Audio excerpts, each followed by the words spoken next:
Saya mau bertanya Ustaz, apakah dosa-dosa yang pernah kita lakukan, mungkin antum yang lakukan, saya tidak ikutan. Ketika pacaran, nah itu antum bukan saya. Ya. Bisa terhapus dengan pernikahan atau ada amalan lain yang harus dilaksanakan. Taib. Semua persoalan yang terkait dengan hubungan-hubungan dosa, maka itu bisa digugurkan dengan dua hal. Pertama, kalau dosanya ringan, maka bisa diselesaikan dengan istighfar. Astagfirullah, astagfirullah. Makanya amalan-amalan seperti sholat disebutkan dalam hadis itu bisa menggugurkan dosa-dosa kecil. As-salawatu ila as-salawat wal jumu'atu ila al-jum'ah wa ramadhan ila ramadhan kafaratun lima bainahunna. Salat satu ke salat yang lainnya, Jumat ke Jumat dan Ramadan ke Ramadan itu bisa menggugurkan dosa-dosa di antara keduanya. Jadi kalau Anda salat subuh, kemudian salat zuhur, maka dosa-dosa antara subuh dengan zuhur yang kecil-kecil itu hilang ketika Anda menunaikan salat zuhur. Bukankah dalam salat ada istighfar? Subhanakallahumma bihamdika Allahumma ighfirli.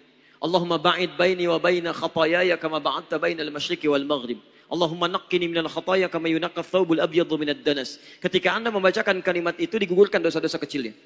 Makanya kenapa Anda dipaksa untuk sholat? Supaya Anda dihilangkan dosanya oleh Allah.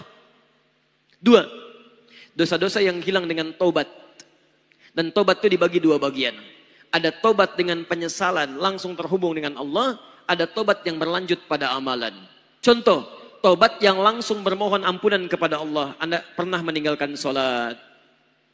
Anda pernah misalnya maaf ya jauh dari Allah Subhanahu wa taala dengan maksiat hubungan langsung dengan Allah. Maka ketika Anda bertobat, Quran surah keempat ayat ke-17 sampai dengan 18. Mohonkan kepada Allah, tinggalkan kemudian maksiat itu, sesali dosa itu, maka ampunan Allah diberikan kepada Anda. Tapi yang kedua, ada yang terkait dengan amalan. Misal menyakiti orang tua. Utang yang belum dibayarkan sehingga jadi permusuhan. Tidak cukup dengan bertobat kepada Allah, tapi harus diteruskan dengan amalan. Minta maaf kepada kedua orang tua. Lunasi utang-utang yang pernah terjadi. Maka seketika tobat Anda diterima oleh Allah Subhanahu wa taala. Sekarang terkait dengan pacaran. Ini terhubung dua sekaligus. Satu, ketika Anda kemudian menikah, maka dosa-dosa yang pernah Anda kerjakan selama pacaran, pertama, gugur lewat pernikahan yang dimaksudkan. Jadi begitu menikah, semua yang kemudian pernah terkait dengan diri Anda digugurkan oleh Allah Subhanahu wa taala, tidak sekedar dengan pernikahannya tapi dengan kalimat-kalimat tobat yang mengalir dari lisan keduanya.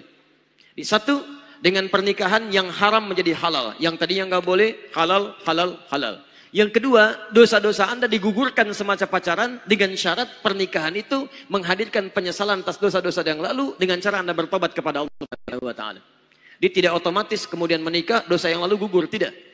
Tapi sertakan dengan pernikahan itu dengan cara memohon ampunan kepada Allah atas dosa-dosa lalu yang pernah dikerjakan. Allah Ta'ala alam bissawab.